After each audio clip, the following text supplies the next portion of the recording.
There is no stopping the gas-guzzling, high-octane franchise at this point. 8 entries in, with 2 more on the way, it seems like the pedal is firmly placed down against the metal. The 8th entry just came out, and it's an insane ride. The film's basically transcended into comic book film territory over the past few films, with how crazy the set pieces have gone, and this one's no exception, being the most 007 the franchise has ever been. The film has a lot of heart and character moments, and a lot of ludicrous action, so we're gonna talk about 5 things that Fate of the Furious got right, and 3 things it didn't. As always, if you enjoyed our video, then join our family by clicking the subscribe button to stay up to date with everything CBR. Heads up though, we have some major spoilers in this video, so you've been warned. Well, that's the wind-up and the pitch. Dominic Toretto becomes a villain.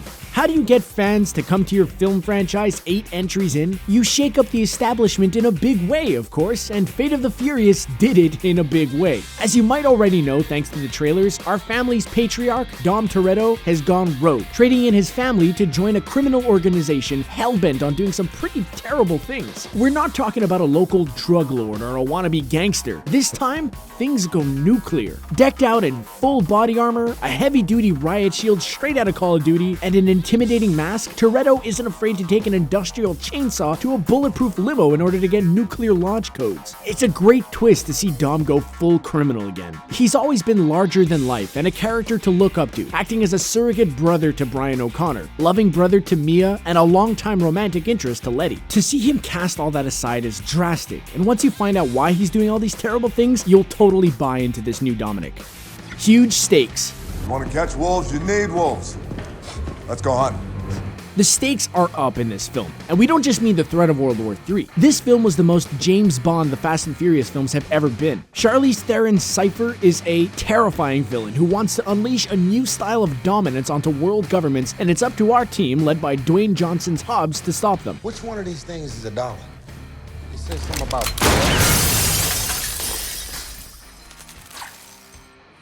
It's on the house. But there's a complication: Dom's betrayal. Don't be so quick to judge him though. There's a very good reason for his acts of crime. Dom has always talked about his dedication to family, and he's in for a wild surprise when he finds out Elena from Fast 5 and Dom's former love interest had his child. Cypher, who's tied to the events of Fast and Furious 6 and Furious 7 now, is vexed at Dom for interfering with her plans and uses the child as leverage to get Dom to do her bidding. We know the world is at stake, but when it comes to Dom's family, especially in a world where Brian isn't there for him to help, Dom has to go to the extreme to save his family. Dom may have only just met his son, but his paternal instincts kicked in right away, and Dom was willing to do anything to save his son. Charlize Theron is the best Furious villain to date. Well, once you dig through 38 feet of concrete and steel, my fist and a body bag will be waiting for you on the other side. So I suggest you get to digging, boy. They say a hero is only as good as their villainous counterparts, and we can't disagree with that one. We can safely say though that the Fast series, like the Marvel Cinematic Universe, has its fair share of meh villains. You boys enjoy the show. From Fast 5's Hernan Reyes to Too Fast, Too Furious's Carter Verone, the villains overall have failed to leave a lasting impression of a significant impact. That all changes with Fate of the Furious. Charlize Theron is cold, calculating, and ruthless as the computer hacker Cypher. Operating out of a perpetually mobile airplane, complete with all the toys a hacker could want, she aims to strike a new world order down on the world's governments. In order to do that, she's gonna make Dom help her by holding Elena and Dom's son hostage. Think everyone gets a happy ending here? Wrong, as Elena gets executed right in front of Dom by Cypher's order because Dom didn't do exactly as Cypher said. So for the first time, second if you count Han's retcon death scene, a villain has seriously altered the playing field for our heroes, and unlike Han, which happened around the world, this was direct, personal, and intimate for Dom to witness. Brutal. Aiding Cypher is Game of Thrones' Christopher Hivju, better known as Tormund Giantsbane to all the watchers on the wall out there. Dwayne Johnson and Jason Statham's battles. Hey, thought you could leave without saying goodbye. After the tragic passing of Paul Walker, many wondered how the Fast franchise would carry on without that brotherly dynamic between Dom and Brian. While they might not quite be there yet, Dwayne Johnson's Luke Hobbs more than steps up to the plate to fill that role. He's definitely the co-lead in this film, which should please fans who were upset with his serious lack of screen time in Furious 7, and he has plenty to do. Woman, I am the cavalry. In fact, a lot of what he does in this film is with Furious 7 villain Deckard Shaw, played by Jason Statham. These two characters, yeah, they do not like each other. Shaw put Hobbs in the hospital in 7 after all, and Hobbs is not in the forgiving mood. But instead of a physical beatdown, we get a different kind of battle between these two. The two characters engage in some hilarious, outrageous, and flat-out entertaining verbal spats with each other, resorting to childish bickering, name-calling, and very colorful and clever insults. And they don't put the brakes on either. It's a relentless barrage, and it's honestly one of the most entertaining parts of the film, as every moment was comedic gold. The jailbreak scene.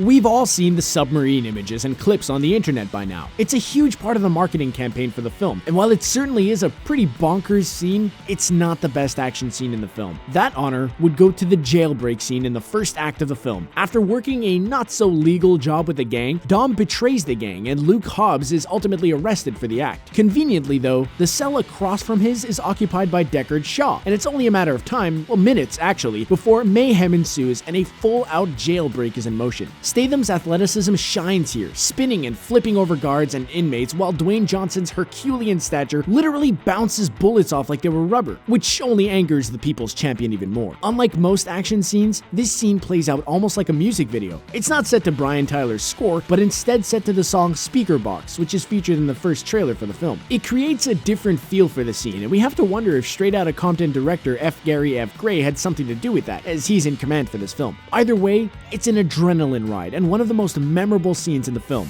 And now for the stuff it got wrong. Zombie car scene. I don't know, it just doesn't feel like home.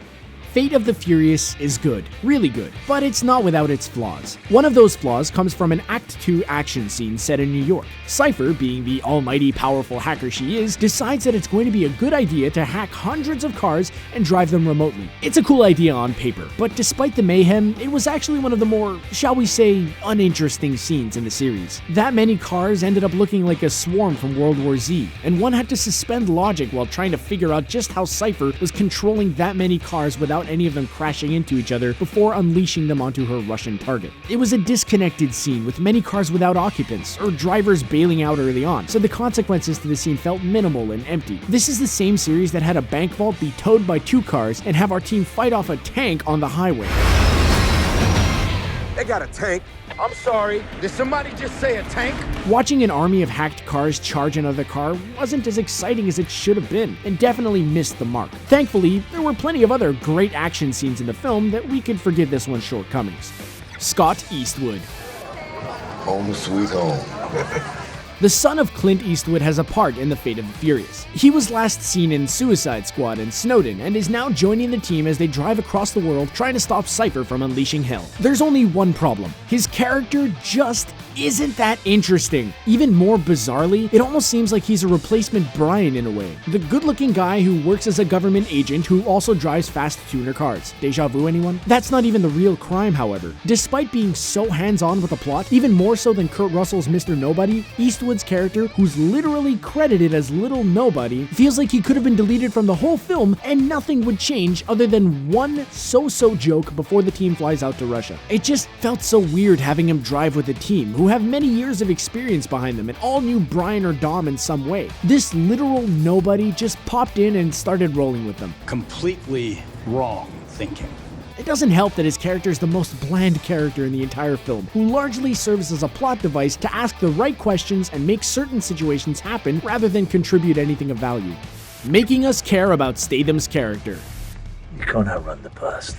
This is probably the biggest offense the film commits, while also being one of the most entertaining, so it's hard to place this one. But some things should remain unforgiven. After Dom goes rogue, Mr. Nobody decides that the team needs some help from Statham's Deckard Shaw, and they recruit him into the team. Hobbs, as we know, is none too happy about this, but over time, there's some genuine bonding going on. Dom even reaches out and works with Shaw willingly, and shakes his hand for helping by the film's end, as he helped with the rescue of Dom's baby in a hysterical rescue scene. There's one problem though. Shaw killed Han, literally the coolest character in the Furious saga. He was iced by Shaw in retaliation for the events of Fast and Furious 6 and went on something of a personal vendetta mission in the 7th entry, including bombing Dom's house.